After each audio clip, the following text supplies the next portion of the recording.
अच्छा, जगन्नाथ जी के विषय में एक बहुत विशेष बात सुनो। श्री जगन्नाथ महाप्रभु को सब प्रिय है, बस एक भाव छोड़ के।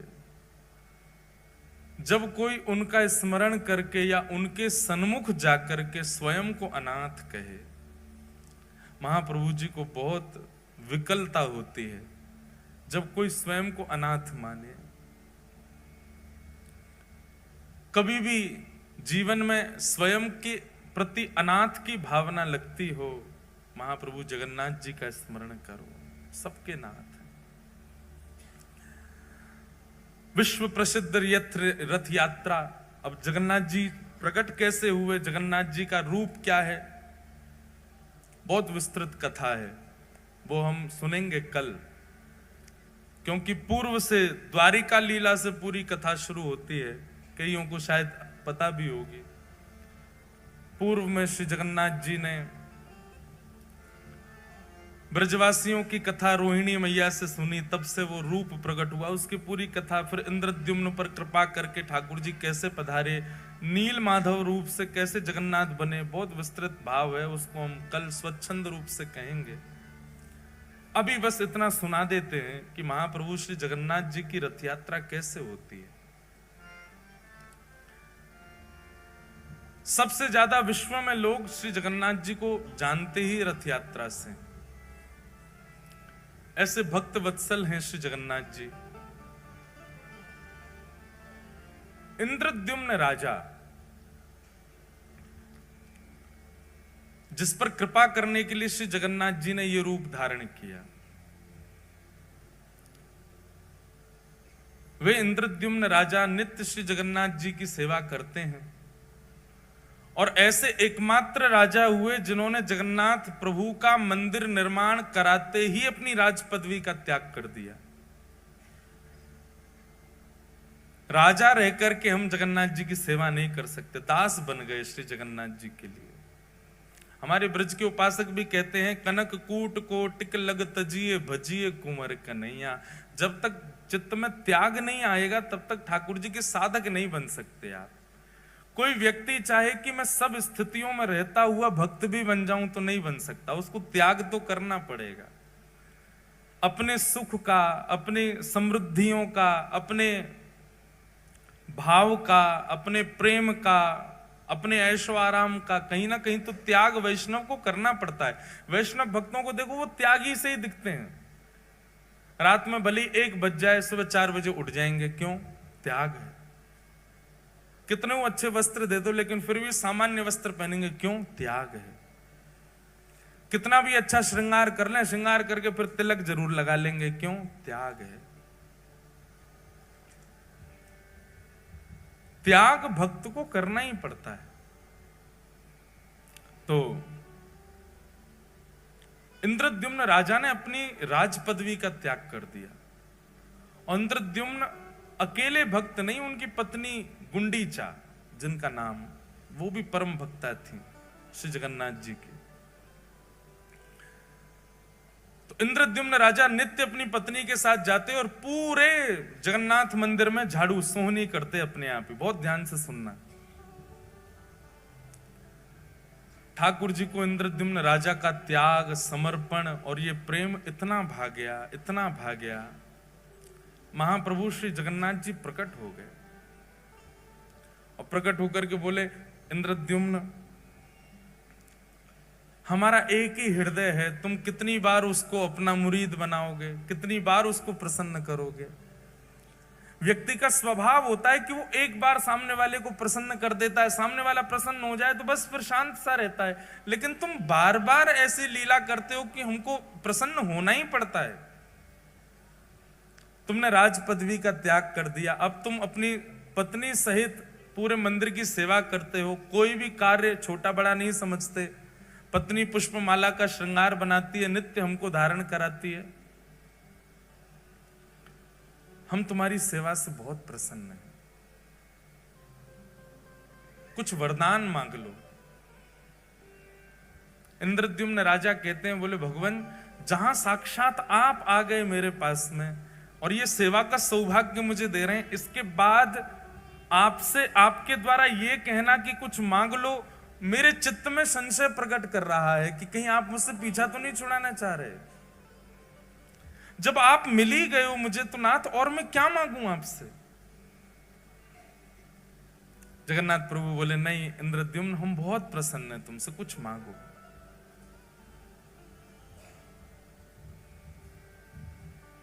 तब इंद्रद्युम्न ने ऐसा वरदान मांगा कि श्री जगन्नाथ जी के नेत्र सजल हो गए। उसने कहा, बोले भगवान, यत्र तत्र, अभी भी मैं जगन्नाथपुरी में जब चलता हूं ना तो लोग बाग कह देते हैं, ओहो वो राजा जा रहा है जिसने जगन्नाथ जी का मंदिर बनवाया। और सत्य माने महाप्रभु, जब कोई कहता है कि मैंने मंदिर बनवाया, उस समय इतनी पीड़ा वेदना होती है कि प्राण त्याग दूं। नाथ बहुत ध्यानपूर्वक सुनिएगा, ऐसे ही नहीं प्रकट हो जाते हैं ठाकुर जी किसी के यहां। उसकी स्थिति देखो पहले कैसी थी। इंद्रद्युम्न राजा कहता है, बोले नाथ, यत्र तत्र कोई भी कह देता है वो राजा जा रहा है जिसने मंदिर बनवाया। मैं आपसे प्रार्थना करना चाहता हूं, अगर मेरा वंश आगे बढ़ा तो मेरे वंश में आने वाले बालक, मेरे होने वाले उनके भी बालक पर पौत्र, पर पौत्र, पर पौत्र, और कभी ना कभी कोई ना कोई तो बालक ये कह देगा कि हमारे पूर्वजों ने मंदिर बनवाया। इसलिए आप ऐसी कृपा कीजिए, अनुग्रह कीजिए कि मेरा वंश बढ़े ही ना, कोई ये ना कह दे कभी कि हमारे पूर्वज ने मंदिर बनवाया। मैं आपसे यही वरदान चाहता हूं। उन्होंने वंश ना बढ़े ऐसा नहीं कहा, उन्होंने वरदान में यह मांगा कि कभी कोई ऐसा ना कहने वाला प्रकट हो जो ये कहे कि हमारे पूर्वज ने मंदिर बनवाया। मतलब बगल में पत्नी खड़ी है, गुंडीचा खड़ी है, इसके सामने स्पष्ट कैसे बोल दूं कि मुझे संतान नहीं चाहिए। लेकिन नाथ आप कृपा करके ऐसा अनुग्रह कर दो कि मेरे कुल में, वंश में कोई ये कहने वाला ही पैदा ना हो कि हमारे पूर्वज ने मंदिर बनवाया। इनडायरेक्ट वे में मानो कहना चाह रहे हैं कि कोई वंश आगे बढ़े ही ना, कभी ना कभी कोई तो बोल देगा कि हमारे पूर्वज ने बनाया। महाप्रभु जगन्नाथ जी के नेत्र सजल हो गए। बोले, और कितना त्याग करोगे इंद्रद्युम्न, सब कुछ तो तुमने त्याग दिया, अपनी राज पदवी तक त्याग दी, एक मैत्रानी की तरह तुम्हारी पत्नी और एक झाड़ू लगाने वाले की तुम नित्य पड़े रहते हो हमारे द्वार पे, और कितना, अब तुम वंश भी नहीं चाहते आगे। महाप्रभु जगन्नाथ जी ने इंद्रद्युम्न को हृदय से लगा लिया। तुम्हारे इस प्रेम को, इसको निष्काम प्रेम कहते हैं, जिस प्रेम में इतनी इच्छा भी नहीं है कि कोई ये कह जाए कि इन्होंने मंदिर बनवाया। हम लोगों की स्थिति कैसी, हमारी कथा सुनकर के 4 लोग वैष्णव क्या बन जाएं तो हम दुनिया में ये मेरी कथा से वैष्णव बना है। हमारे मन की भी बात कह रहे हैं। अभी जलंधर में कोई मिलने आए, वो बोले महाराज जी इन्होंने जीवन में कभी कुछ गलत काम छोड़ा नहीं, आपकी कथा सुन के छोड़ दिया। हमने भी 4 से परिचय करा दिया, मैंने देखो ये हमारी कथा से ठीक हो गए, इतनी कथा सुनी फिर भी। ये सबके अंदर आता है, मेरे अंदर भी आ रहा है, आप सबके अंदर भी आ जाता है। तनिक से भाव से हम लोगों के अंदर कितना मान आ जाता है। पर एक बात सदैव याद रखना, ठाकुर जी मान रहित व्यक्ति को ही मिलते हैं जिसमें किंचित मान ना हो। इंद्रद्युम्न ने कहा, मैं अपने वंश की जिम्मेवारी नहीं ले सकता कि कोई ये बात कह जाएगा कि हमारे पूर्वज ने मंदिर बनवाया था, इसलिए नाथ मेरे वंश में कोई ये कहने वाला पैदा ही ना हो। इसका मतलब वंश ही ना बढ़े, मुझको ही बस मेरे बाद ही वंश समाप्त कर दो मेरा। ऐसा मांगने वाला एकमात्र पृथ्वी पर इंद्रद्युम्न राजा हुआ। इंद्रद्युम्न को तो हृदय से लगा लिया, लेकिन बगल में खड़ी हुई गुंडीचा समझ गई। महाप्रभु मेरे पति हो ना हो, आपसे वंश वर्धन ना हो ये मांग रहे हैं। इनकी प्रसन्नता, आपकी प्रसन्नता देख करके मुझे लगता है कि इनका भाव आप समझ गए और आप भी उसमें राजी हैं। पर नाथ मैं एक मां हूं, मेरे अंदर वात्सल्य भाव है, मेरे अंदर करुणा है, मेरे अंदर लाड़ है, प्यार है, स्नेह है, दुलार है, मैं वो किसको अर्पित करूंगी अगर वंश में कोई बालक ना हुआ तो? आपने उनकी इच्छा पूरी कर दी, पर मेरी इच्छा कैसे पूरी होगी? मेरे अंदर तो वात्सल्यता हिलोरे ले रही है, वो कहां जाएगी नाथ? इंद्रद्युम्न की बात सुनकर के तो जगन्नाथ जी के नेत्र सजल हुए, पर गुंडीचा की बात सुनकर के तो जगन्नाथ जी फूट फूट के रोए और हृदय से लगा लिया गुंडीचा को। बोले मैं तुम दोनों की कामना पूरी करूंगा। इंद्रद्युम्न की कामना तो मैं ये पूरी करूंगा कि तुम्हारा वंश ना ही बढ़ेगा, और तुम्हारी कामना मैं ये पूरी करूंगा कि तुम्हारे वात्सल्य का भाजन मैं तुम्हारा लाला बन करके रहूंगा सदा के लिए। आज के बाद इंद्रद्युम्न तुम्हारा स्वामी मैं हूं और गुंडीचा तुम्हारा लाला मैं हूं, तुम्हारा पुत्र हूं। जगन्नाथ जी अंक में भर गए और महाराज वर्णन आता है वाणी जी में कि जैसे जगन्नाथ भगवान ने गुंडीचा को हृदय से लगाया, गुंडी जाके पयोधर से अपने आप ही दुग्ध प्रकट हो गया और जगन्नाथ जी अधर पर धारण करके उसको पीने लगे। उसके बाद गुंडीचा को कभी भी गुंडीचा नहीं कहा, रानी नहीं कहा, ठाकुर जी हमेशा मैया बोलते थे। भगवान श्री कृष्ण की 3 ही मैया हैं पृथ्वी पर, देवकी मैया, यशोदा मैया और गुंडीचा मैया। बोले बस मुझे एक अनुमति देना। क्या? मैं जगन्नाथ हूं, आपने मुझे जगत का नाथ बना दिया, पूरा विश्व मेरे पास आएगा। मां मैं साल भर पूरे विश्व को दर्शन दूंगा, साल भर पूरे विश्व के ऊपर अनुग्रह करूंगा, उनके आर्तों को दूर करूंगा, उन पर अनुग्रह करूंगा, और साल में एक बार अपनी मैया से मिलने के लिए खूब चढ़ करके रथ पर आनंद के साथ भर करके नाचते गाते हुए लाखों वैष्णवन के संग में अपनी मैया के पास आऊंगा और फिर 7 दिन आपके पास ही रहूंगा, फिर कहीं नहीं जाऊंगा।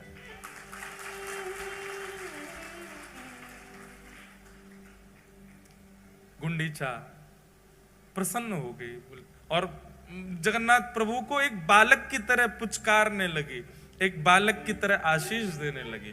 जाओ पूरे विश्व का मंगल करो लाला। गुंडीचा वापस अपने भवन में जाकर के रहने लगी। जगन्नाथ भगवान पूरे साल भर दर्शन देते हैं पूरे विश्व को, जगत के स्वामी नाथ बन करके खड़े रहते हैं। लेकिन जैसे ही घड़ी आती है स्नान पूर्णिमा के 15 दिन बाद रथ पर आरूढ़ होकर के अपनी मैया के पास जाने की, जगन्नाथ भगवान नन्हे से बालक जैसे बन जाते हैं। इतना विशाल स्वरूप है ठाकुर जी का, लेकिन ब्रह्म वेदी से उतर करके और महाराज फिर अपने श्री मंदिर से ऐसे उछल करके सब पंडा पुजारियों के कंधा पे ऐसे हाथ धर के उछल करके ठाकुर जी जाते। मैं अपनी मैया से मिलने जा रहा हूं, मैं अपनी मैया के पास जा रहा हूं।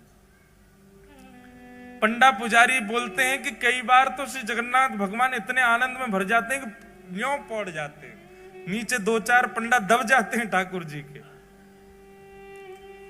ऐसे आनंद में भर जाते, कभी नीचे गिरे कभी पीछे गिरे और ऐसे हिलोरे लेते हुए आहा सालवेग स्तुति करता है जगन्नाथ भगवान की जब वे जाते हैं गुंडीचा के लिए। अहे नील शैल प्रबल मत्तावरण प्रबल मत्तावरण मोआरत नलनी बनकु करदनन अहे नील शैल। निताई गौर परिवार वालों, आप लोगों ने ऐसे विषय में मुझे बैठा दिया है, अब मेरा मन हो रहा है कि मैं 7 दिन की कथा कर दूं। और सच बता रहे हृदय इतना भर रहा है जगन्नाथ जी को याद करके।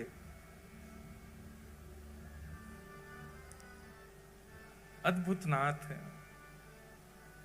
हमको यहाँ कथा पूरी करके सीधे कानपुर जाना है, नहीं तो मैं सीधे जगन्नाथपुरी चला जाता। इतनी याद आ रही है श्री ठाकुर जी की। कहे साल बेग मीन हीन जाति रे मुयवन, कहे साल बेग हीन जाति रे मुयवन, श्रीरंगा चरण तल करिय सबवन, अहे नील शैल प्रबल मतावरण, प्रबल मतावरण, मुआरत नलनी बनकु कर दलन, अहे नील शैल। कथा सुनेंगे हम एक दिन। सालबेग एक मुसलमान पिता का पुत्र है। सालबेग, उसकी मां ब्राह्मणी है। हठ पूर्वक एक क्रूर राजा के सेनापति ने एक ब्राह्मण कन्या का हरण कर लिया और हरण करके बलपूर्वक गर्भाधान कर दिया और तब गर्भ से जन्म लेता है सालबेग, कालबेग का बेटा सालबेग। मां मन में विचार करती है कि अब मेरे साथ जो हुआ सो हुआ, लेकिन कम से कम मैं अपने पुत्र को भगवत भक्त तो बना दूं।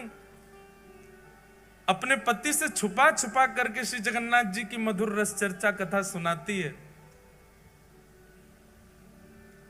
सालबेग धीरे धीरे बड़ा होने लगा। एक दिन गांव के बहुत सारे वैष्णव बैलगाड़ियों में बैठ करके जा रहे थे। सालबेग ने मां से पूछा, ये सब कहां जा रहे हैं? तब मां ने बताया, जिन जगन्नाथ जी की कथा तो सुनता है ना रात्रि में, वही जगन्नाथ रथ में आरूढ़ होकर के अपनी मैया से मिलने जा रहे हैं सालबेग, और उनको अपनी मां तक ले जाने के लिए सब वैष्णव इकट्ठे हो रहे हैं। सालबेग कहता है, मां मुझे भी दर्शन करना है श्री जगन्नाथ जी का। मां कहती है, नहीं बेटा, तू अगर गया तो तेरे पिता कितने क्रूर हैं तू जानता है ना, तुझे मार देंगे, और तू अगर चला भी गया तो शायद लौट के आए तो मैं जीवित नहीं मिलूंगी। तू एक काम करना, यहीं से जगन्नाथ का स्मरण कर ले। तू तो जानता है ना, तूने तो बचपन से सुना है उनका स्वरूप कैसा है। उनके रथ का नाम बता जल्दी। सालबेग कहता है, नंदी घोष। मैया के घर का नाम बता जल्दी। बोले, गुंडीचा। भैया का नाम बता। बोले, बलभद्र भैया। तू सब तो जानता है, तो यहीं बैठ के स्मरण कर लेना उनका। अब तू जाने की अनुमति तुझको नहीं दे सकती मैं। तब सालबेग अपने घर की छत पे ही बैठ गया है और वहीं से ही जगन्नाथ जी की दिशा में खड़े होकर के ये स्तुति गाता है। वो क्या कहता है अपनी स्तुति में? शब्द उड़िया भाषा के हैं पर इतने सुंदर हैं। अरे नीलाचल पर्वत के मतवाले हाथी जगन्नाथ, मैं जानता हूं, मैंने कभी देखा नहीं है, पर मुझे पता है आप मतवाले हाथी की तरह उछल उछल करके उस नीलाचल पर्वत से उतर करके आते हो। लेकिन हाथी का एक स्वभाव होता है कि वो जब भी कमल के वन को देखता है तो कीचड़ में प्रकट हुए कमल को सूंड से पकड़ करके पैरों से रौंद देता है। मुआरत नलनी बनकु कर दलन। हे जगन्नाथ, मेरे हृदय रूपी आर्त के सरोवर में जो दुनिया भर के कमल प्रकट हो गए, जो मुझे आपसे मिलने से रोक रहे हैं, चाहे वो मेरे पिता हो, चाहे वो मेरी जाति हो, इन सब कमलों को अपने हाथ से पकड़ करके रौंद दीजिए ना।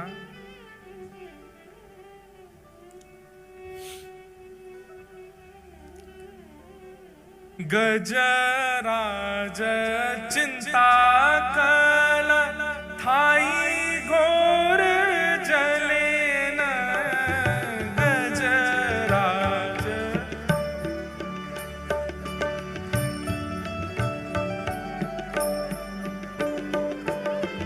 गजराज चिंता कल थाई घोर जलेन गजराज।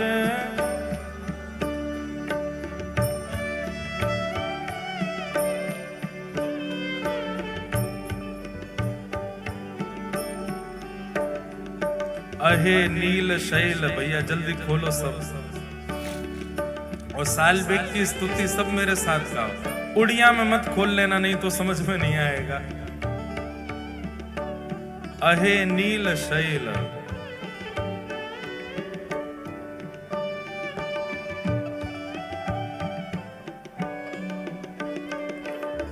गजराज चिंता कल घोर जलेन गजराज। चिंता कल थाई घोर जलेन चक्र पेशी नक्र नाशी उद्धरील अपन। अहे नील शैल प्रबल मत्तावरण, प्रबल मत्तावरण मुआरत नलनी बनकु कर दलन। अहे नील शैल प्रबल मत्तावरण, प्रबल मत्तावरण मुआरत नलनी बनकु कर दलन। अहे नील शैल। गजराज चिंता कर रहा था मेरी तरह कि अरे मैं तो जानवर हूं, मुझ पर कृपा कैसे करेंगे ठाकुर जी। वो भी मेरी तरह चिंतित हुआ था अपनी जाति को लेकर, प्रजाति को लेकर के, जैसे मैं चिंतित हो रहा हूं कि मैं कालबेग का बेटा हूं, मैं मुसलमान हूं, मेरी मां मुझे जाने नहीं दे रही है। ऐसे ही चिंता में पड़ा था गजराज। लेकिन नाथ आपने क्या किया? चक्र पेशी नक्र नाशी उद्धरील अपन। आप तुरंत सुदर्शन चक्र लेकर के गए और उसके पैर को अपने मुख में लेकर के बैठे ग्राह का वध करके आपने उस पर कृपा कर दी। लेकिन उस पर तो कर दी, मुझ पे कब करोगे महाराज? श्री जगन्नाथ जी जैसे ही पहुंडी करते हुए आए और आकर के अपने रथ पर विराजमान हुए, कोसों दूर से गा रहे सालवेग का स्वर श्री जगन्नाथ जी के कान में आने लगा। लाखों की तादाद में वैष्णव श्री जगन्नाथ जी के रथ को खींच रहे हैं। आज जगन्नाथ जी का रथोत्सव हो रहा है, सब लेकर के मैया के पास जा रहे हैं जगन्नाथ जी को। लेकिन सालवेग की स्तुति सुनकर के श्री जगन्नाथ जी ने अपना रथ वहीं रोक दिया। खींच खींच करके पसीना पसीना हो गए सब, लेकिन तस से मस नहीं हुआ जगन्नाथ जी का रथ। उस समय के गजपति मतलब राजा को, जगन्नाथपुरी के राजा को गजपति कहते। गजपति दौड़ करके गया, महाप्रभु जी के सामने प्रणाम किया। आज्ञा करें महाप्रभु, क्या अपराध बन गया, आपका रथ क्यों नहीं चल रहा है? जगन्नाथ महाप्रभु गजपति से आज भी बात करते हैं, आज भी दर्शन देते हैं गजपति को। गजपति को आज्ञा करते हुए जगन्नाथ जी बोले, आज की रथ यात्रा में वैष्णव नहीं आए? गजपति बोला, नाथ जहां तक दृष्टि घुमाओगे सिर ही सिर दिख रहे हैं, इतने वैष्णव तो हैं। बोले, मुझे दिखाई नहीं दे रहे हैं, मुझे तो केवल एक स्वर सुनाई दे रहा है, अहे नील शैल प्रबल मत्तावरण मोआरत नलनी बनकु कर दलन। एक नन्हा सा बालक सालबेग अपनी छत पर खड़ा खड़ा मुझे याद कर रहा है, अभी इसी वक्त उसको जगन्नाथपुरी बुलवाओ, तब तक मेरा रथ आगे नहीं बढ़ेगा। वो आकर रथ का स्पर्श करेगा तभी रथ बढ़ेगा। गजपति ने सेना बुलाई, सेना लेकर के गए महाराज, किलोमीटरों दूर, 2 दिन तो पहुंचने में लगे। सालबेग के घर गए, उसके पिता ने खूब रोकने का प्रयास किया, इतनी सैन्य बल गया था महाराज, सबने दूर किया और एक पालकी में सुंदर मां के सहित सालबेग को बैठाया और लेकर के पालकी में नाचते गाते हुए लेकर के जगन्नाथपुरी आए। लाखों करोड़ों वैष्णव आस लगा रहे हैं, रथ तो खिंचे ही नहीं रहा है। तभी उस सभा में उन लाखों करोड़ों वैष्णवों के बीच में एक चेतना जगी, सब जय जयकार करने लगे। क्या देखते हैं, पालकी पर नन्हा सा बालक सालबेग बैठ करके आ रहा है। भैया सब सालबेग के पुष्प बरसाने लगे। सालबेग तो अचंभित है, वो विचार ही नहीं कर पा रहा ये हुआ क्या। और जैसे ही उस मार्ग में पहुंचा है जहां नंदी घोष रथ खड़ा है, सालबेग ने पहली बार नेत्र खोल करके सामने देखा तो नंदी घोष रथ के ऊपर बैठे जगन्नाथ जी झूम रहे हैं, उछल रहे हैं, आनंद में भर रहे हैं, इतने प्रसन्न हो रहे हैं महाप्रभु जगन्नाथ। और बार बार गजपति को इशारा कर रहे हैं, बोले इतनी देर मत लगाओ, उसको जल्दी लेके आओ, मेरे हृदय से ला करके लगा दो इसको। यहां सालबेग रथ के ऊपर चढ़ रहा है और श्री जगन्नाथ जी झूम झूम करके मचल मचल करके अपनी बाहें फैला करके खड़े, ले आओ इसको मेरे हृदय से लगा दो। पैर रख कहीं रहा है, जा कहीं रहा है। उसकी तो स्थिति विचित्र हो गई सालबेग की। सब लोगों ने ले जाकर के जैसे जगन्नाथ भगवान के हृदय से लगाया, महाप्रभु जी के नेत्र सजल हो गए और मानो हृदय से लगा के महाप्रभु जी कह रहे हैं, गजेंद्र पर कृपा की थी पर गजेंद्र को हृदय से नहीं लगाया, सालबेग तुझे हृदय से लगाया। चल अब प्रणाम तो कर ले। सालबेग तो फूट फूट के रो रहा है, कितने कृपालु हैं नाथ, कितने दयालु हैं जगन्नाथ। सालबेग ने थोड़ा पीछे हट करके जैसे ही दंडवत प्रणाम किया, सब भक्त प्रतीक्षा करते रहे लेकिन सालबेग उठा नहीं और वहीं सालबेग ने अपने प्राण त्याग दिए, श्री जगन्नाथ जी में ही विलीन हो गए। ये बंधुओं वर्षों पुरानी कथा है, पर आज भी महाप्रभु जगन्नाथ जी जब गुंडीचा जाते हैं, सालबेग की समाधि पर आज भी जगन्नाथ जी का रथ रुकता है और आज भी सालबेग की स्मृति में कुछ पंडा पुजारी वहां सालबेग को याद करके इस स्तुति को सुनाते हैं और आज भी अनुभव होता है जब सालबेग की स्तुति गाई जाती है, श्री जगन्नाथ जी थोड़े थोड़े झूम जाते हैं। आज भी सालबेग का स्मरण करके श्री महाप्रभु जी आनंदित हो जाते हैं। बोलो जगन्नाथ महाप्रभु की।